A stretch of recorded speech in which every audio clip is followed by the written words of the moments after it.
everyone, you're welcome to Mental Ish. If it's your first time here, you're welcome as always. And if you're a returning guest, thank you for coming up here again. As always, it is such a pleasure to have you guys here, right? But what's equally interesting is this wonderful guest I have here with me today. His name is Dayo Ekundayo Oladeji. Now, don't worry, you introduce yourself. So yes, Daya is a very good friend of mine, and I chose him for this topic because he clearly resonates with this topic. Now, the topic for today says young, successful, and disciplined. And of course, Dayo, my Mr. Steve, like I call him, is a young man, clearly successful, and I've known him all these years and he's been very disciplined. He has displayed so much discipline in his lifestyle, and I believe that he is the right person to have on this show today. So, Dayo, let me just give a brief introduction of who you are, but of course, you still tell us more about yourself. Yeah. From my point of view, from what I know about Dayo, which is also clear on his social media page, Dayo is a public speaker. Dayo is also a business development manager at one of the top financial institutions in Nigeria. He's a man that wears many hats, really. He's a mentor to so many persons, and Dayo is a go-getter. He is one of the strong persons I know, one of the strong men I know, and Dayo, it's such a pleasure to have you here on this show. You're welcome. So please just tell us about yourself. Let's get to know you. Okay, thank you very much, Doctor. It's actually nice to be here. It's very nice. For the first time, I know I've been saying that, okay, I want to come. But we're alpha, and I'm really glad you're doing this. I'm very impressed. I'm proud of you. Thank you. So my name is Ekundayo Oladeji. Many people know me as Dr. Vision. As Dr. has said, I'm a business development manager at HFM. Also, I do MCs. I'm also a public speaker.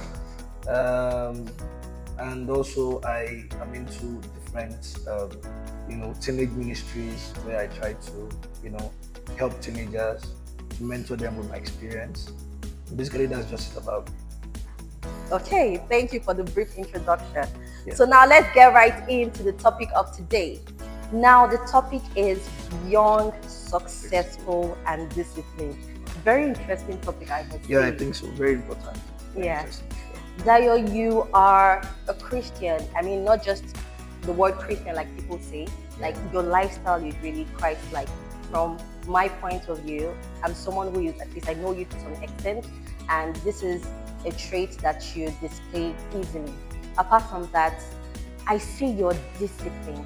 Because one thing I've realized is when you don't have anything yet, you're quick to say, oh, I'm not going to be this person, I'm going to do this, I'm going to stay grounded. But then when you begin to have things that you thought were impossible at some point, you see a lot of persons losing it.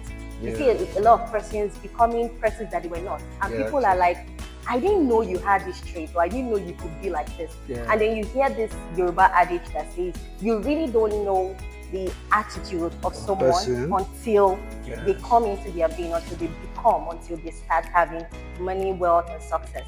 But one thing I admire about you is that regardless of where you started from and where you are right now, you still remain grounded. You still remain disciplined, right?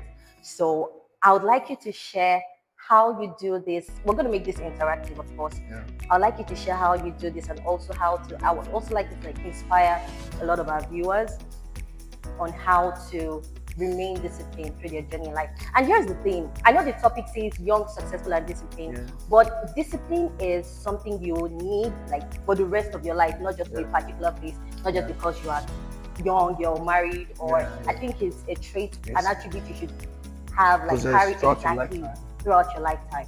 So firstly, my first question is, how do you manage to remain disciplined? Or let's say this, tell us briefly about your childhood, because I believe strongly that your childhood is a great determinant in also how you turn out.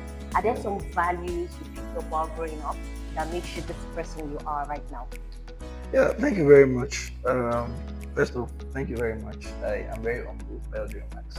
Yeah. You're welcome. So, okay, growing up, I am from a family of 5 kids. I'm the third, and I would say I'm from average family. Yeah. So my dad is my first mentor actually. Was my first teacher. Okay. Many of the things I do today, many of the things I picked up with my zeal for working in the house of God, public speaking, being funny, I picked up most of the traits from my dad. My dad is a civil servant. My mom worked in the bank there. Some of the values, I grew up in Kaduna, Right. in the north. So growing up, my dad was the kind of man that he actually understood what it meant to have children and to train them. So his idea of having a family is that your children are like a raw material in your hand. Yeah. So you need to shape them to become exactly what you want them to be. So growing up for me was, I learned from my dad by his corrections and from the way he lived his life. Now, I won't say I said my dad is average because we were fine enough to send all his 5 kids to school. Right. Yes, and to afford housing, feeding, and everything. So growing up, I noticed that my dad, there are some core values instilled in me that actually helped me. Number one, my dad taught us contentment. Right. Yeah, one of the things my dad will always be angry with you at is he finds out that you're not contented. Growing up then, my elder brother started hustling before me. Right. I used to be like, just be at home, do. My elder brother had that thing in him that we just go out and hustle. Then he buy himself jeans, he buy himself. So when he buys it, I used to like it. And I used to like dressing when I was really young. So when he's not around, I'll pick it and I'll wear it. So when I come back, my dad will beat me so much. So I was like, why is he always beating me? So he told me that he's beating me actually because he's saying that I'm not contented what I am. Right. So he always tell me that, look at him. That he taught me that if you have 2 shirts and 3 trousers, there's a way you can combine them and wash them and iron them and be fine with it. Right. Do you understand? Right. Also, my dad, growing up, I never saw him complain. If I come back from school and I said they said we should pay 1 million. My dad would say, when am I taking you to school? I'll tell him, it's okay, no problem, go ask him. Now, it was when I grew up, I knew that there were times that he didn't have that money. But he will never project that emotion on you. He will just tell you that no problem. He will always tell us no problem, regardless of what he had and what he didn't have. And my mom also, my mom had, I took the teenage something, speaking. My mom had that right from time. She will always call us to talk to us about our career paths, what we want to do, how we relate to people. So growing up, most of the things that helped me till now, I learned it from my family. My daddy taught us respect. In our home, your elder is your elder. You understand? No matter what happens, if you have a fight with my elder sister, you will never be right. My dad will never listen to you. He will say, wait and report. So I learned contentment, I learned discipline, I learned respect from my dad. Those things my dad did not do with them. My dad will always tell you the time you go out, the time you come back. The kind of friends you keep. I used to like playing ball when I was young. Right. When I went back to my dad, I went to join a club in one club, they called it called Peace in Kaduna then. But I said, okay. I didn't know my dad took his true to that place to go and see where they play ball. And they saw that there are some guys that normally spoke in there. So when they came back, he said, no, you can't do it. I cried about it. I used to sing as well. I wanted to join a band. My dad went to experiment so that this band, when they go out in the evening, they go and drink. And he said, no. So all these things, when all these things happen to you when you're growing, it will just go into your subconscious. Yeah. So it will help you when you grow up, when you're young. So every time in my life, I've not been living closely at home since I was like, say 21. Okay. I just like being on my own. So but those things have helped me who I am, whatever I have at the moment. I manage it, I'm okay with it. I'm good with it. Because that's the way that so those things I learned from growing. That's very good. Just to buttress your point, I think the respect is a big deal. Because you see a lot of persons right now that because they've become successful, Yeah. they've lost touch with sanity. They are no longer respectful Yeah. because they feel like, okay, even if you're older than me, or they feel like I have much more than you, and it doesn't matter. Yes. So the respect is important. I resonate with everything you said. Let me just add this as a bonus point. From my end, I feel like what also keeps me disciplined is humility. Okay. You know, like knowing where it is that you're coming from. It doesn't matter how much successful you become, Yeah. you just remember that you're privileged to have everything you have, Yeah. right? Sure. Now, my parents were average as well, right? But a lot of persons I knew growing up, a lot of persons didn't really have so much, and it wasn't like my parents were extremely rich, but my parents were not doing badly. Yeah. But what I'm trying to say is, where I am right now or where I'm going to, it doesn't matter how successful I become. I just see that it's a privilege actually to be where I am, because God could have chosen any other person. Another It's not like I deserve Definitely. to be. Definitely. Do you understand? So it's just, I feel like that also helps me remain like much more disciplined and humble. Yeah. Right? Yeah. Yeah. That humility, I think.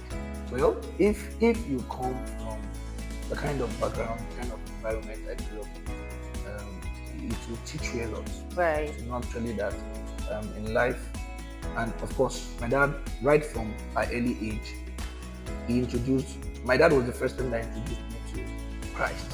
Right. Based on life, because all I knew was we go to church. I see my dad is always active 24/7. Mm. Do you understand? Right. Though growing up, I used to be very stubborn. I won't lie. I was very mischievous. Okay. But my dad you are was- still mischievous though. My dad was not cool with me on that. He was always, making that this guy, because I know when I grew up, I knew that I discovered by myself that my dad was actually hard on me growing up then, because he was seeing a reflection of some mistakes he did when he was very young at my age. He was seeing me trying to repeat it. You know, if parents are not careful, their children can repeat the mistake Yeah. they Yeah. made in their life. Yeah. Their children can go through that cycle. Yes, So I that is agree. why the parent must be very careful that, okay, yes, I might have done this, but I'm better now. My children should not Should go not. through that Yes. same path. So growing up around me, I learned humility. Like, and when you meet God, right, you have God like that. You see, humility is just key. There's Yeah. nothing. The world is just a very small place. Yeah. Yeah. I used to tell the teenagers I work with that one of the signs that I look at in you, and I'm able to say that, okay, now you're mature, I can talk with you, is I see how you respect people. Right. Because these days the reverse is the case. Hmm. When teenagers grow, they feel that I would like calling that again. I would like greet him and say, Right. let me just call him T1. Hmm. Let me just shake his hand when I see him. Right. You get? So that is the way they look at it. But true maturity comes when you understand that no, you don't need to. You need to learn to respect people. My dad does You one know thing. something? Okay, sorry, let me just say this. You know, respect and humility are actually interwoven. Yeah. Because if you are humble, Mhm. you would be respectful. Yes. You know, it doesn't matter. It could be your security guard, just simple hello, smiling at him. Yeah. It's a sign of respect and humility. So I feel like humility brings out that respect Respect as well. And it takes a lot. As a daddy taught me one thing, and they always be with me. When growing up, if my dad knows you, for example, like at his age, he knows you like his daughter, Hmm. right? When you get married, my dad will not call you by your name. Oh, And I used to okay. wonder that my mom gets annoyed that why are you calling this small girl? Yeah, something. And then they say she's married now. Hmm. She's not that girl you used to know. So you are giving her the respect for the family, for the husband. Right. So that thing just, stuck with me. So when I even came to HFM, you notice when I began to meet people, okay, Mr. Sam is married. I just feel like, why don't I call him Samson? Mr. Sam. Olumide is married. Why don't I call him Belgi? Mr. Olumide. HOS, she's married. Why don't I call her by name? So I feel it's what my dad. So I asked him before, and he said, look, when people get married and they have left that single life into a new institution. So you are looking at them differently, You're respecting you're them with that. respecting them with that institution. understand. I begin to look at them that, okay, these people are taking a big step in their life to have children, to raise a family. It's not easy. You understand? So respect the institution, respect them.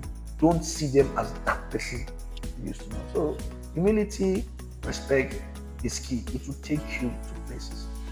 For me, the way I live my life, if I've never met you before, when I meet you for the first time, I don't know how to address you just by your first name. Right. I'm not saying it's wrong for those that do it, but it's just with me like that. I don't know you.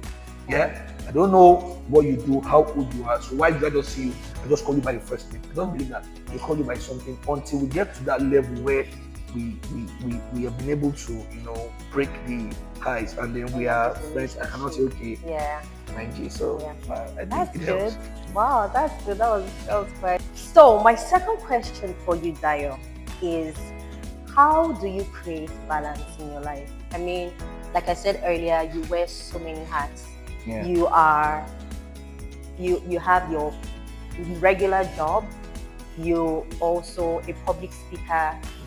You also mentor people. How do you juggle all of this without burning out? Because I know that a lot of persons right now, you know how demanding this generation and life has been generally, Yeah. and you want to be able to balance out so many things, but it's easy to get burnt out and just get drained. But knowing you, I see the drive and the energy you come with like every day. I've never, even when you're really tired, you still have this motivation, this strength to just keep going. So Yeah. how do you manage to juggle all of this and still create that balance in your life? Okay. Well, first thing is, growing up, would I say I've been opportune to move with people that have substance. Yeah. Now the first thing is my dad. Seeing the way he lived his life, my dad would literally close from church, drop other families that don't have a car, and come back to pick us. Wow. He would literally tell us to laugh and laugh and laugh in that his saloon car until the car is, and he will go and drop them. So, and if people come to our house, and I began to understand when I began to study the Bible, the thing is that in life, what gave me that drive is that every human being carries so much potential. The unfortunate thing is that a lot of people are going to die. Some will not use any of them. Some will use 20%. Some will use 50%. Some will use 70%. But a lot, only if you are able to use 100%. Right. Paul Apostle was saying that he has been poured out. Now, so it's like there's so much in you. You have to know that you need to keep pouring out every day, and every day, and die empty. Now, don't contribute to those that make the graveyard a place of treasure. Wow. Yeah. The graveyard is a place of, because a lot of people have died, like they never even discovered everything God put in them. Some came and they walked a totally different path till they died. Yeah? And so that is so much potential. Let's say it's like God pouring liquid in every human. So that liquid, God is taking it back. It's not used. It's piling. It's being in somebody else. The person has come again, has maybe seen the cover of the liquid and feels that I've done everything, and it's going and it's dying. So I told myself, one of my mentors told me, that is Pastor Frank, he said, Dayo, I plan to die empty. So that thing struck a chord in me. Anytime I told myself that, see, any day you discover any new potential in yourself, put it to use, make it to impact someone's life. I didn't used to do MC before, but I used to be very junior. My friend Elijah, in first man, he said, Dayo, do you know you can MC? I've done it in Kaduna once or twice, but I didn't take it serious. He said, do you know you can MC? I said, I used to say, wow. And I did the first wedding for a colleague. From there, I began to get gigs every weekend. I began to go. I said, okay, this is one thing I know. In church, Dayo, come and do it. Talking, ministering, I used to minister by the grace of God. Ministering, being a public speaker. Now, it's very funny. Growing up, I used to be very shy. Really? Like, I was so shy growing up that the only thing my brother does to me, another brother does to me, to make me tell him sorry, is maybe when we're going out, he'll just tell me that, maybe we'll just tell our mom that, okay, we're going to meet all of our friends during the festive period. When we get there, if my brother does not go in, I'm not going to the house. I can stay outside and go back tonight because I'm so shy. I don't like. But you know, But now you're the exact opposite. You're such a people person. So I learned that look, when you have it in you, you let it out. You know, I did my first speaking in church. Basically, not as I tell people go to church. Most of the things I learned about acting, about public speaking, about being an MC, everything I learned in church, in Sunday school. I used to do drama, so they say, where's that? Come and do drama. So that came out for me. So when I began to discover everything, I knew that in my mind, there is a lot Hmm. that I have. Hmm. And you know, yesterday we were talking. I think I mentioned, oh my God, I have so many things to do over the weekend. And I was like, I don't even know how to. And you were like, do it now that you're young and you have the strength. I'm like, Exactly. okay, yes, I know, but it just felt good hearing someone else Because echo it. rest is actually overrated. Right.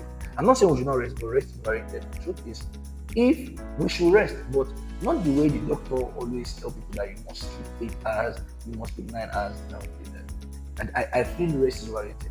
Hmm. The Bible says, labor until you come to rest. Hmm. So It you means need to that labor before first. rest, you must labor. Right. And your body will not always be young. So there are things that there are some age that you cannot do it again, being realistic. You can't do them again. You can try to do other things, but there are some things that once that timeline passes, it has passed. Right. So while you are still young, while you still have the strength, put in work. Do you understand? Sure. There's the pain of regrets and there's the pain of discipline. Yeah? Hmm. The pain of regrets is so big. Hmm. It's measured in metric tons. Hmm. The pain of discipline is measured it's just very small. Just discipline yourself to do it. Once you find something, and what helps me is that I am excited about everything I do. I asked myself before that, what will you Right. do for free? Hmm. If this thing you're calling me to do today was going to happen in this week, I'm my way. Why? Because what do you love doing? What will you do for free? Hmm. This is it. If you do it for free, find joy in it. From the contact center to HFM, when I was in contact center, when I got there, we used to make calls. I felt like this call routine is getting too boring. I was always saying, I like my calling first contact. Okay, I created a group in our contact center. When I come in the morning, I'll drop a chat, funny chat. Everybody will start communicating on the group. From there, we're making calls. We're excited because I knew that to do this job, you have to be excited.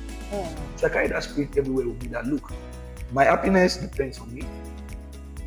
I have to keep going until I get to the place and I look around me and it looks like where I see in my vision. I won't stop. I'll keep doing it as long as I have life. Of course, Right. even though I don't sleep, but I've not died. I've been here, so. All right. So you do what you love. That's What I love doing, I do it. When I was in HFM, let me tell you this. In HFM, you know, I've gone all this part. I came through sales. From sales, I felt I was getting too tough. I got discouraged. Yes, I went to back office. Hmm. From back office, and I started doing back office. A year plus down the line, I told myself, oh, this is not what I love doing.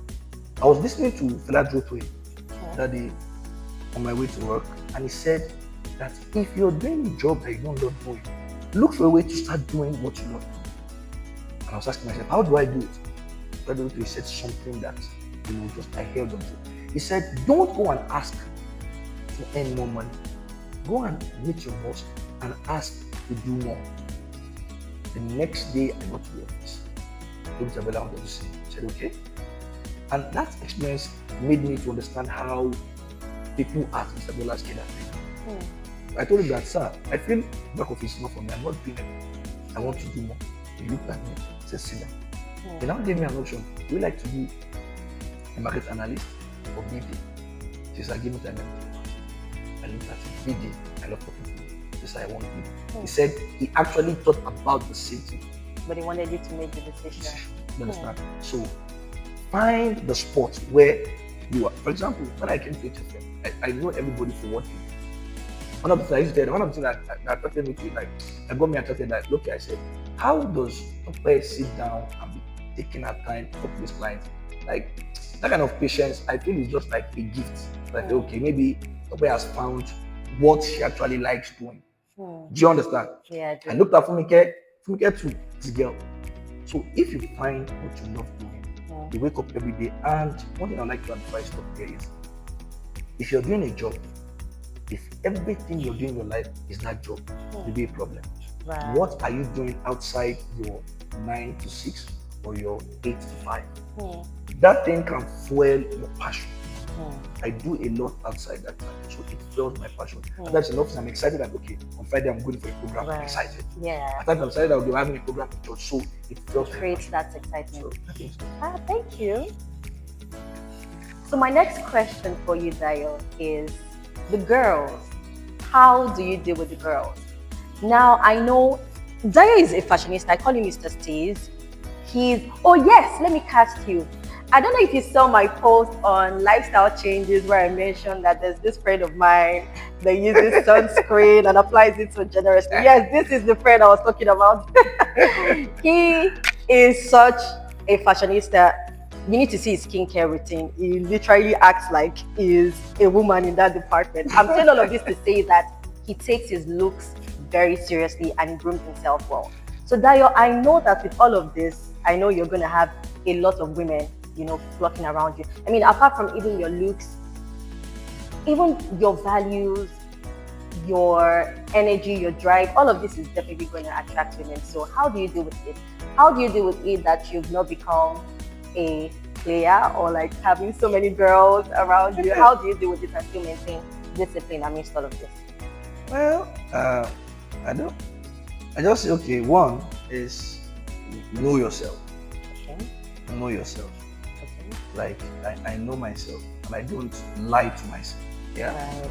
I understand my strengths and my weaknesses, and I try. It's not even I try. I don't. It's just direct. Oh. Now, for me, I've always known that if you are not, I like being around women. It's been my stuff. Like we talk, I make friends with women very quick, and we get very close. But it all ends at friendship.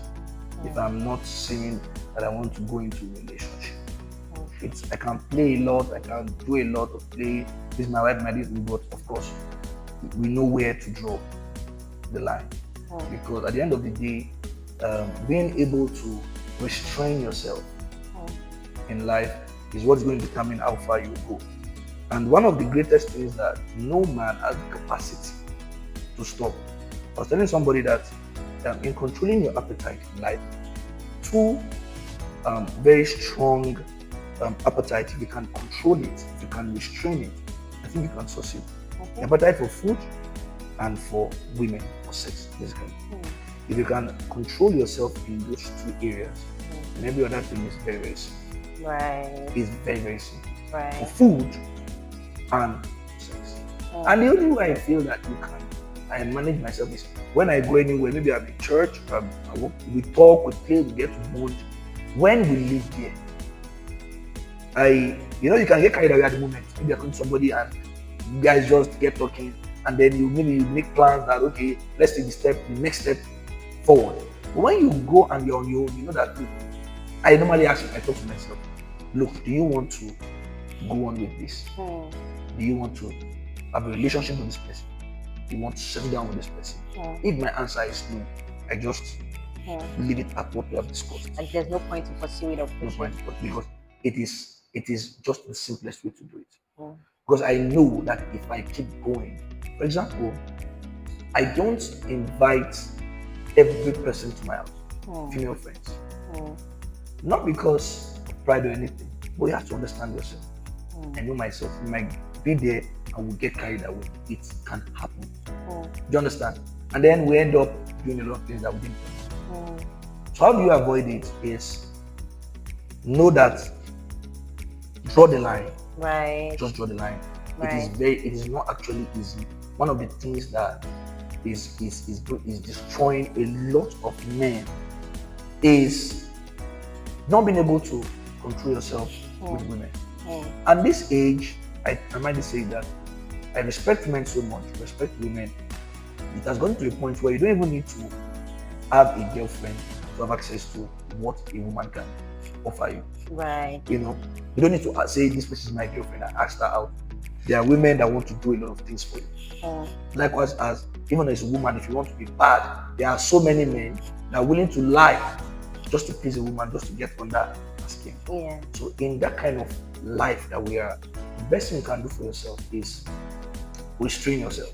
Right. Apply restraint. So what I do is, looking good for me, I don't do it because I want women to come and say, woo, I just like it. I just like it normally. If I'm at home, if I'm going through social media, I see a dress and I like it, I say, no, this thing will look good on me.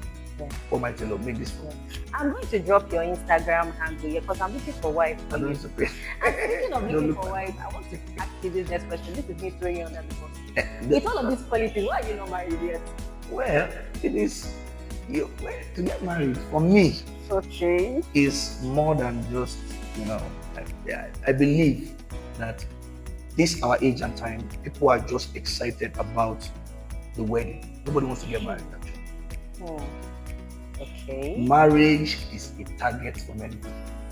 At 26 I have to be married, and so at 35 I'm For done some with people. children, for a lot of people. Mm. Now, it is good, but it's also bad. If marriage is a target for you, in your office, when you meet a target, what do you do? Mm. What do You you move do? past it, you move on. You move past it. Yeah. So if getting married was a target for you, when you get the woman and you meet your target, in the marriage, You stop putting effort. stop putting effort. Because you met your target already. Mm. Especially when she now has the 2 kids you plan to have in your life. That is all. Mm. It's easier for you to go outside because you met that target. So the way a man reasons is, and that target is coming. Mm. And that very beautiful girl, let me just have this one. Let me just have this one. Mm. So going out to not care about your wife, having numerous girlfriends, is just about a lot of people getting married don't understand what marriage is. Mm. Right? So if you have the understanding of what marriage is, you want to take your time. That's the truth. Okay. I've not met women, but it is not because you meet a woman. The fact that a woman is good doesn't mean she's good for you. Mm. Yeah? Mm. The fact that you met Compatibility. yeah. When I talk to women, when we get talking, when I talk a lot, when I engage you, I will know if you're somebody I want to walk my journey with. Mm. I won't judge you, it's your life, but there are some things that is a no-no for me. Right. It's simple. Right. You know, if God for you is like an option when we like to do, it's a no-no for me. Mm. Because on the days when I'm down, He's going to put me up. So more like you have some qualities you're looking for. Yes, there's some No. things I'm looking for. And then you pray about it again. So for me, marriage is not a target. I know it's a lifetime stuff. When I get into it, from when I was very young, the things that are happening to me now, the things I've said very young, and I'm seeing it happening now. So I don't take it words. I've told myself from a very young age, regardless where I grew up, I've told myself that Dio, you cannot be poor. It's impossible. I just to say jokingly, I've missed my friends. Like, see, I don't know about you guys, but me, it is impossible for that to be poor. Mm. You get? I understand. So when you I already have like a blueprint. so my for mind it. was there. So and God will listen to things you say, will connect you to people. When I came to Lagos, in Kaduna, I knew rich people. If God wants to bless you, He will give you proximity with people He has blessed. Yeah. If He wants to make you successful The in right marriage, people in He your give you life. proximity to people that are successful in marriage. That's how God is simple. When I came to Lagos, in Kaduna, somebody said he had 20 million in his account. Seriously. In my mind, you are the biggest boy in this life. Your environment, you understand? Yeah. Somebody is coming out 50 million. When I came to Lagos, Mm. All of that changed. it changed. When I finished 7, I said, look, I'm not going to Kaduna again. I just told myself, no, I told my dad that there's nothing I'm going to that place. That place is for me. I looked at it, I didn't see anything. I looked at this place is too small for me. So it's a big place, but it's too small for the things I have to do. So Your dream. Lagos. your I came vision. to Lagos. My dad started to Lagos. I just came. God connected me to my first mentor, Fosco, multi-billionaire in Ikoyi. He's a real estate person, has many houses in Banana Island. So anytime I go to visit him, when they gave me his phone, I was his phone, and the client was paying money. 2 clients pay money, and I saw 1.2 billion. And I was like, "Is this your own money?" I said, "Sir, is this your personal money?" He looked at me and laughed. And God just used that man for me because He told me that, look, Dio, if you can believe in it, Mm. you can have it. Possible. It's possible. Mm. He shared the story with me how we started from nothing to something. Mhm. That's just, it just awoken something Ignited inside me, like, something, Dio, yeah. no. There is a lot to do. Mm. You can do it. Mm. God has brought you to this man, not to ask him for money, but to say that, look, I'm showing you this thing because I can do it. He told Abraham, he said, Abraham, look, as far as you can see, Mm. I can give it to you. So it's like he was telling me that, look, can you see this guy? See what everything this guy has. If you can work, if you can be diligent, if you can take responsibility, you can have it. Whoa, I need to clap for this. So for me, I just felt like, okay, I know where I'm going to. And let me tell you what about women. In my life, at every point of my earnings, I stay on my lane. I think I told you that before. Yes, you have. I was in First Bank at the point in time. I was earning 95,000. I won't lie to you. I don't have business with a lady I've seen that the hair she's wearing is 150K. Come on. It's not like your people who say you're not confident in yourself. No, it's bullshit. As a man, there's pressure in you when you are with a woman and you can't provide for her. Even if she's not complaining, there is one pressure inside of you that you're not at rest. You know you should be doing it. But even if she's better than you and she's not complaining, it doesn't. So I don't put myself at that level. See, in this life, I believe that if we can embrace our reality, take responsibility, we'll pray less for many things. I was saying to Pastor Yakilime. Pastor Yakilime said, if you say, God, I want a Rolls Royce, and the salary you're earning is 500,000, God will not drive a Rolls Royce to your compound. And God is not even responsible for that. That's not even a prayer. You want a Rolls Royce. How much is a Rolls Royce? The Rolls Royce is 500 million naira. Come back. What do I need to do? I need to up my game. I need to go and say, God, so, I need to up my game. Yeah? God, I want a good family. I want a good wife.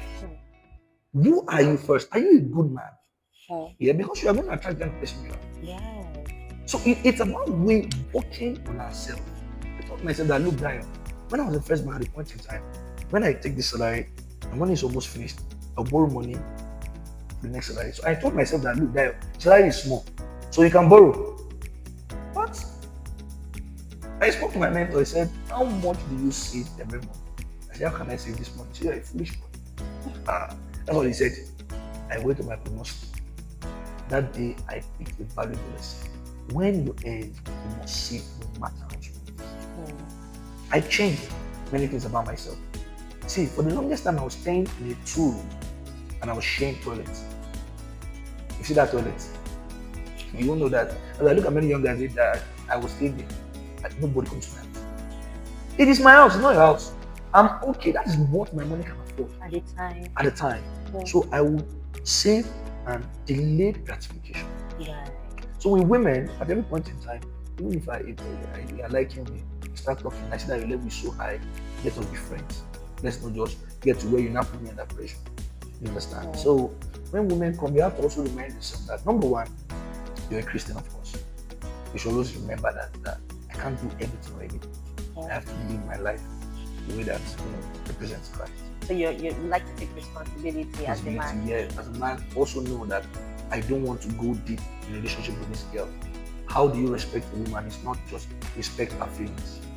Every time, if a woman that you don't want to get married to, every time both of you communicate, this guy, Miles Monroe said, you guys exchange like a web. You understand? And the more you communicate, the more you exchange that web. Later, you get so entangled that to detach it becomes complicated. Yeah. So for me, my principle is, if you don't want to go deep into it, stay away from it. Okay, we heard from him.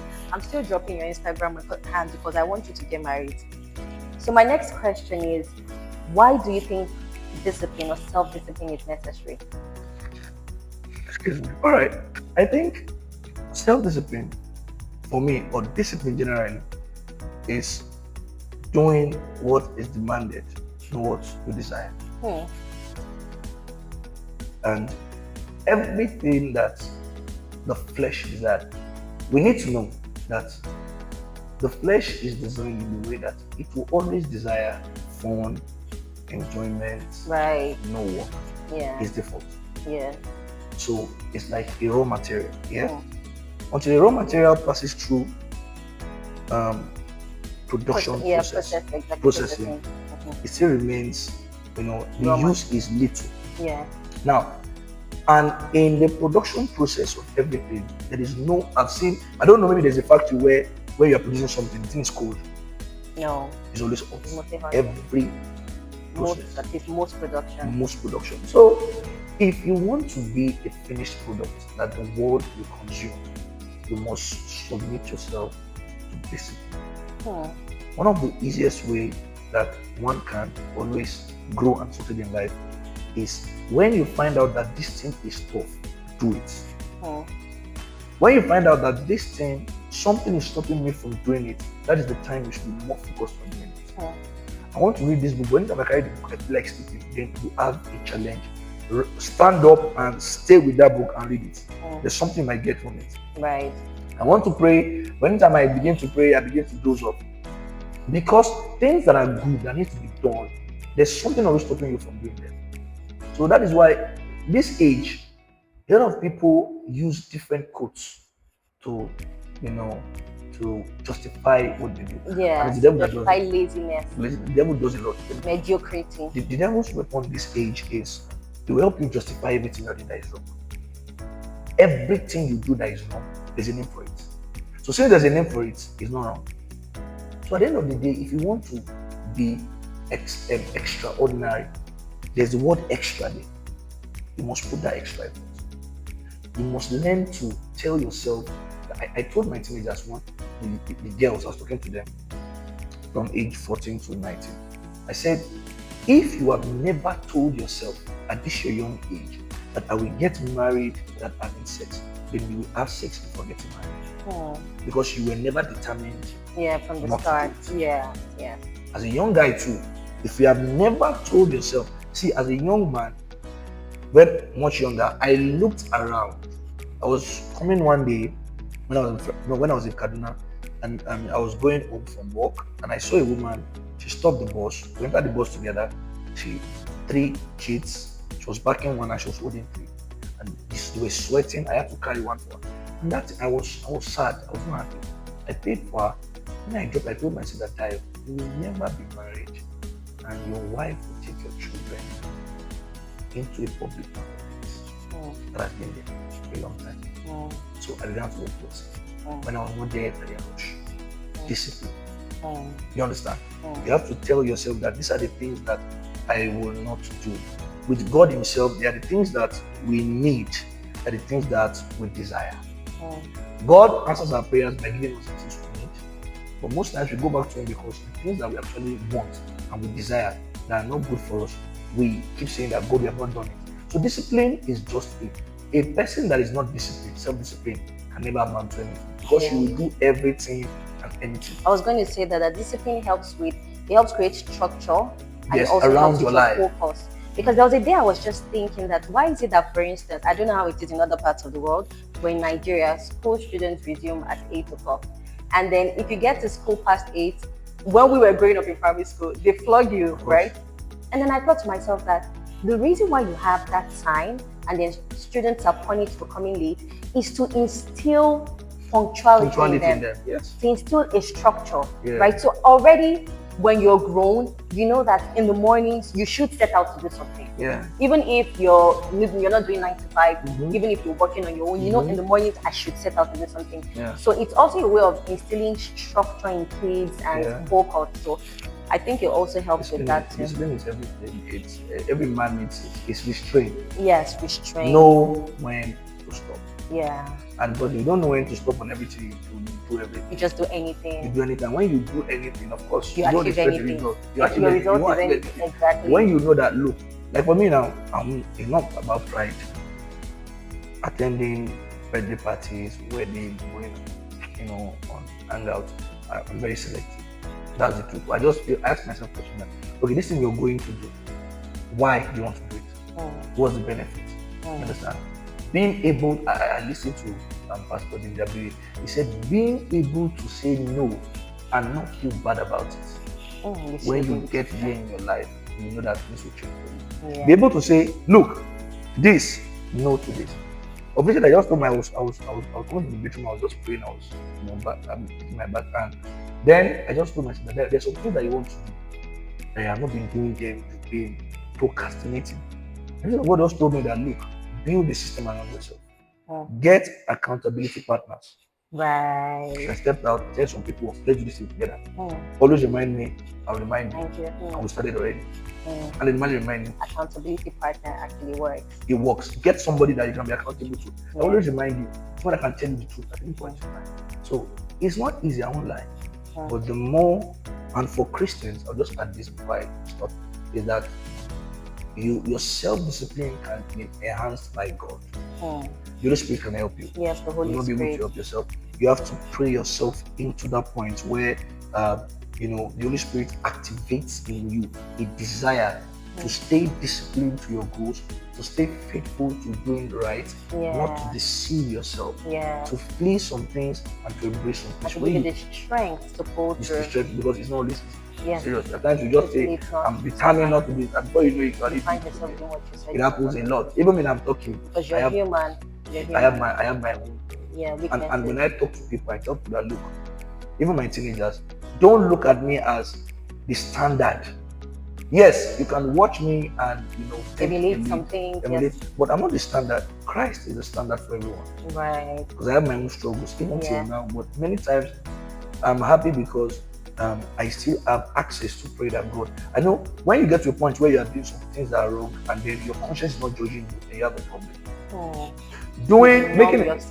Making a mistake and not knowing it's a mistake is a bigger problem than making a mistake and knowing it's a mistake. As long as you still know it's a mistake, there's still, there's still chance for you to change. But when you don't know it's a mistake again, it's a big problem. This is a lot. Okay, so my final question is, what's your final words to our viewers? What's your final words, admonition, advice? Well, my final words, as I always tell everybody, is believe that God can change your life. Okay. It's really powerful. I will not lie to you. Where I am today and the job I'm doing and everything I'm earning, it was something I just pictured in my head. Sincerely, it was a picture I had, and it's like having a picture like you're looking at cartoon. You just imagine something like, if this can happen, and I just held on to it, and God did it step by step. There's nothing God can do. Number 2, take responsibility for your life. Don't get too emotional about life. Take responsibility. Because if you don't take responsibility, someone else will take responsibility for you. Responsibility. Before you see me blame an outsider or something outside me, myself, that's going to a level. Yeah, that take responsibility is important, because if you don't, someone else will take responsibility and you become a pawn in someone else's hands. Exactly. Take responsibility. When you make a mistake, have the humility to say that I have made a mistake. Correct yourself. Yeah. If you're doing something, know that are there better ways I can do it. Try to be better at it. The part that is key for me, the one word that will give anybody, is just begin to do your own for life. Don't put all the baggage on God. I'm not saying you should not pray. Trust in the Lord all at yes, but don't try to be smart by putting our relationship with God is a partnership. In a partnership, every party has something to do.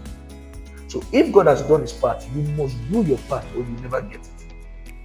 Find your part and do it. Spend the good amount of time in your life working towards growing your life and your future. If you fall, I fell, Lord, have humility. Lord, I'm sorry. If you offend your partner, have humility to apologize. Take responsibility. Where I am today, I'm looking at my life. I'm not earning well. I don't have a good relationship. Because there are no good men. There are no good women. No. Have you sat down to say, what am I not doing correct? So what am I missing? What am I missing? Yes. What am I missing? Take responsibility. I don't know where I am today. I tell myself, when I collect my salary, I have a structure for it. You cannot make me to spend up, if only sickness or emergency. But normally I'll just go. No, I know where I'm going. You understand? So I tell myself that if after ending like this and you now go back to them, then something is wrong with you, your life. So be responsible. Live within your means. Take responsibility. Keep giving. Giving is key. Giving, not money. You understand? Not money. Not only money. That thing you've learned, as you've learned it, teach another person. Yeah. You had something today, it profited you profited from it. Look for somebody, teach that person. That's the way I live my life. I told my friends that, look, the world is your stage. You don't need a stage. Yeah? The world is your stage. You don't need to say somebody's inviting you, come and speak. No. I don't need anybody to invite me. The world, in the era of social media, the world is your stage. Sure. So let the world have that thing that is in you. Keep giving it until you die, and you die empty. Whoa, Dayo, it was so good to have you here. Thank you. It was nice to be here. Thank you. Wow, I learned a lot. I mean, of course, these things are things that you know, but hearing them Yeah. over again also brings that drive and ignites a new fire and passion in you. And Dayo, I must thank you Thank for you pulling too. through for your girl, as always. Bye-bye Thank you so much. Yeah, I hope this thanks. session was interesting for you all, and most importantly, I hope it was impactful. Please like this video, give it a thumbs up, share this video. Thank you for tuning to Mental-ish as always, and I'll see you all next week with another interesting topic, okay? And till next week, Dayo, let's tell them Thank bye. you very much, guys.